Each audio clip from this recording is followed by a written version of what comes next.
Flash në Top Albania Radio. Informacionet kryesore të ditës. Përshëndetje, këto janë lajmet e orës 16. Përshëndetje. Zgjedhjet parlamentare 2025.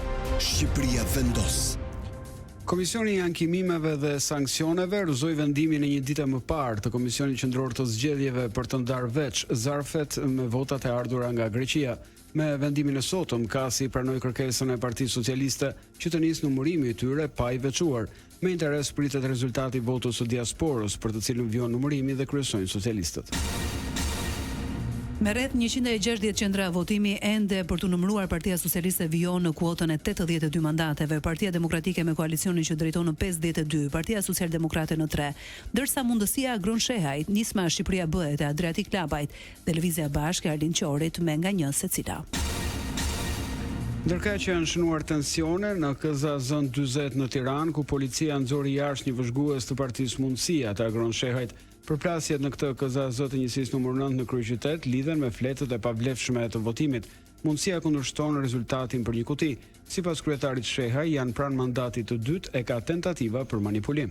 Problemi është që këtu po numëroheshin votat e Partisë Mundësia dhe numëruesit thjesht me një pretekst që gjoja fletat e votimit të Partisë Mundësia kishin një ngjyrë sipas tyre të dyshim, atëherë vendosin që këto votat i quanin të pavlefshme. 3 ose 7. Fillimisht deklaruan që ishin 7, pastaj tani janë 3. Tani 3 apo 7 nuk janë pak, se 3 apo 7 në çdo kuti janë me mira vota në gjithë Tiranën.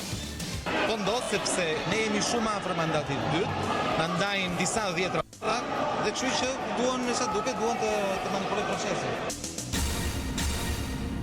Fituam se Partia Socialiste ndryshoi Shqipërinë. Kjo u theksua nga kryeministri Rama në një intervistë për italianin Corriere della Sera. I pyetur se pse shqiptarët preferuan përsëri Partinë Socialiste, Rama u përgjigj.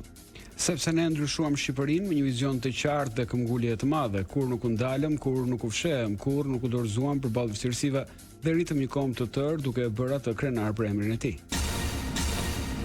Në ditën e samitit të Komunitetit Politik Evropian në Tiranë, më 16 maj, Sali Berisha ka thirrur një protestë në orën 17 te bulevardi Zogu i Parë. Në një dalje për mediat, Berisha deklaroi se nuk do t'i jap dorëheqjen, e tha se këto ishin zgjedhjet më të grabitura në histori. Libri i zi këtyre zgjedhjeve shkruhet me datën 16 në ora 17 në bulevardin Zogu i Parë për të sensibilizuar opinionin publik botëror mbi krimet monstruoze të përbindshit elektoral Edi Rama, që nuk respekton asnjë rregull, asnjë ligj kombëtar dhe ndërkombëtar për zgjedhje. Protesta do të jetë paqësore. Ne garantojmë se nuk do ketë probleme që të cenojnë në shkallën më të vogël sigurinë e dinjitarëve që vinë, por duam t'ja ata mësojnë se kanë qenë të ftuar nga një narkodiktator. Temi këtë betej gjerën fitore ai që nisi dhe e bitisi. Do ta bitisi e murdhësh.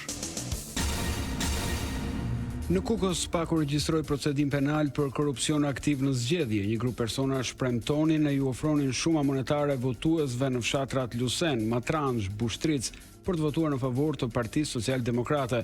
Në kërkim u shpall kryeplaku i Lusenit dhe në pranga u vu një person i kapur në flagrancë. Lajme nga rajoni. Për të 15-ën herë radhazi, deputetët e Kuvendit të Kosovës dështuan të konstituojnë përbërjen e 9 parlamentare të dalë nga zgjedhjet e 9 shkurtit. Ligjvënësi sërish refuzuan të formonin një komision për mbikëqyrjen e një votimi të fshehtë për krye parlamentarin. E propozuara e vetë vendosjes Albulena Haxhiu nuk po arrin 61 votat e nevojshme. Kreu i Aleancës për Shqiptarët, Arben Taravari, njoftoi se organet më të larta drejtuese të partisë kanë vendosur të tërhiqen nga koalicioni i qeverisës në Maqedoninë e Veriut. Sipas tij, pakënaqësia mes elektoratit shqiptar është e madhe, sidomos për shkak të ngecjeve në rrugën drejt Bashkimit Evropian. Taravari tha se shqiptarët ndihen të trajtuar më keq se më parë.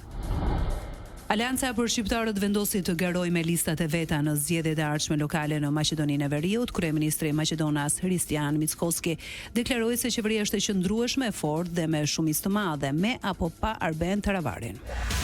Lajme nga bota.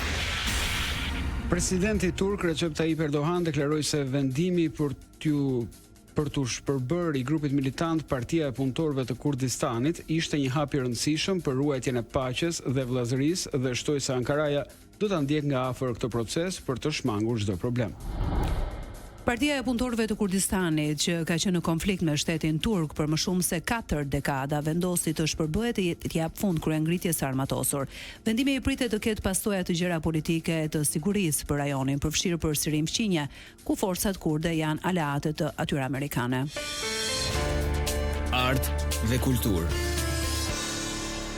Shqipëria sot performon në skenën e Eurovisionit. Shkodra elektronike me Beatrice Gjergjin e Kol Lacën do të këndojnë shqip në Bazel të Zvicrës. Beatrice solli në vëmendje trashëgiminë shqiptare përmes elementeve simbolik që shoqëronin veshjen. Kryeministri Rama e nisi ditën duke uruar përfaqësuesit shqiptar në skenën europiane në rrjetet sociale shkroi mirëmëngjes dhe duke uruar suksese Shqipërisë sonte në Eurovision me Beatrice e Kolën nga Shkodra elektronike, ju uroi një ditë të mbar. Edicioni 69 i garës së madhe muzikore europiane zhvillohet në Bazel të Zvicrës. Finalja mbahet më 17 maj. Ndoqët një përmbledhje të zhvillimeve kryesore deri në këto momente. Edicioni informativ i radhës është në orën 17. Unë jam Ervin Nikolla. Unë jam Erisilda Doko. Kjo është Top Albania Radio.